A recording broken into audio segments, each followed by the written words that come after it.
What's going on, nMo fans? This is your host, Alexlexus, with staff member and cameraman on your knees, and we're going to be discussing various topics and views of Mass Effect 3.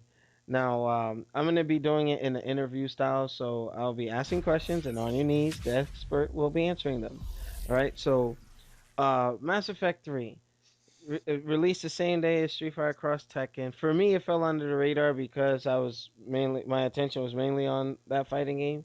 hmm But now, getting back into the Mass Effect side of things, due to the negative media, I'm kind of like hesitating to get the game, and on your knees is going to explain why. But let's focus on just like the basics. The gameplay. How is the gameplay in comparison to the first two games? It plays a lot like number two. So it is fast paced, and all the fights they do feel more desperate. Well, then and it should be obvious. It should be that way, because the Reapers are invading, and they're not just invading Earth. They're actually attacking everywhere. That's why the whole game is spent trying to amass this large fleet to take back Earth.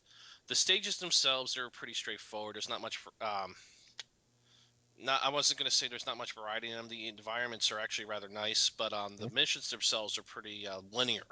Mhm. There's not much variance to straying off on different paths. There's not too many side quests either, which I found unfortunate. Oh, But I okay. think that varies per gameplay because your first two games definitely affect your interactions in this game. And some of them, I felt there were some cop outs in terms of the story, but otherwise, those parts were easily forgiven. But it's the ending where, obviously we'll get to that soon. But Okay. that's where the game just takes a big shit on itself. Okay. Now let me ask you. You were experimenting with the Connect and this game. How does that enhance the overall experience of playing Mass Effect 3?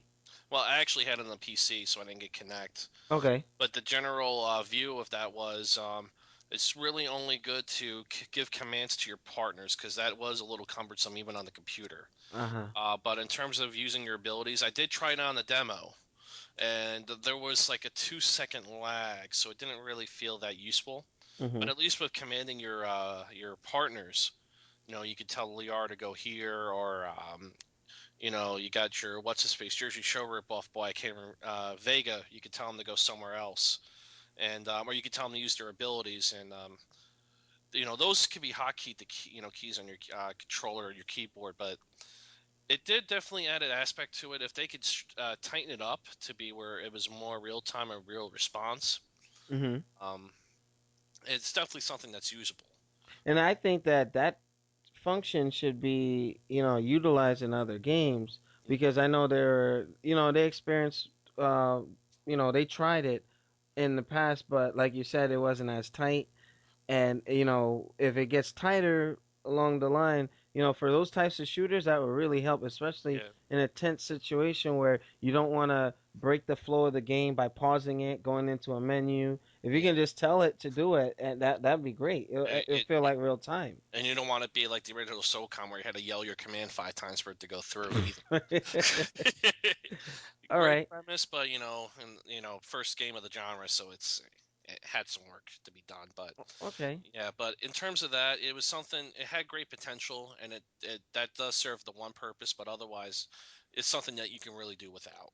Okay. Now, in terms of like presentation, graphics, and music, how does that fare against the past two games? Soundtrack is top notch, but then again, the soundtrack was always good in all three games. Okay. So you can't take away from that. Graphics, for the most part, it was 60 frames. The cutscenes were 30 frames though, which I found kind of disappointing, and I confirmed that by looking at some of the files. And the files are poorly named on the PC version, so you can actually spoil some stuff if you really know what to look for. But which it's I'll tell you in a moment. But it they really got to name their files better. It's like Shepherd ending one, Shepherd ending two. And it's just like really, but I don't know. Okay. It, Now, like with the gameplay itself, the experience itself, not including the ending, what would you rate the game on a scale of 1 to 5? on a 1 to 5, I'd probably give it a 3.75. Could no, it's a game. It's a game everyone should check out. Okay. I probably no, I might give it a four. If some around a four. It's this. It plays like a very solid FPS. They really dumb down the RPG elements. A lot of people like to harp on that. Like Uh, they did for Ninja Gaiden 3. yeah, they really dumbed down a lot of stuff. They try to make it more quote unquote mainstream, like what Bioware did with Dragon Age 2. Which, as much as I want to hate on that game, I played through it like 5 times. But Okay. I know I suck at life, but that's aside besides the point. It does well as a first-person shooter.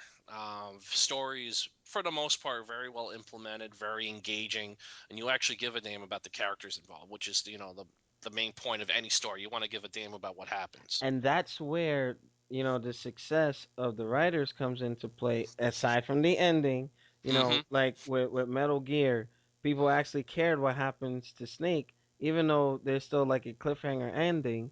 You know what I mean? Going into anime with Dragon Ball Z, like, you actually grew with the characters as you watch the saga unfold. So Mm-hmm. if you actually care for them, that means that they actually did something right and you actually Mm-hmm. were immersed in that world. So, we could give them props on that. And NMO fans and audience, please don't kill us for that. You see me on other videos ripping Capcom, ripping other companies. Hey, when they do good, I give them dap. If they mess up, we're gonna go in on him like on your knees. I know he's chomping at the bit, getting ready to do. But overall, you give it a four. Like, would you recommend that it's a buy or a rental? If they fix the ending, which we'll get to that in a moment. If they fix the ending, I definitely recommend the buy. You can't hold these companies out to dry, especially if they fuck up, they fuck up, and you got to hold them to that. But Yep. if they do right and fix their problem, you got to support them because if you yell at them, just like all these special interest groups do like to do to people, they hold them over the fire. Once they amend their ways, they still go after them. What's the point in that? If Yeah. they Yeah. fix their ways, you got to support them. Mhm. But then again, this whole thing it taints not EA, but it taints Bioware's image mostly because they are now EA's little bitch. Mhm. Um, but if they fix the ending, which they're going to announce something next month, who knows when they're going to announce it? If they don't charge for it, go ahead and buy it. If they charge for it, fuck them and fuck their mothers. That's what I have to say. All right. Now,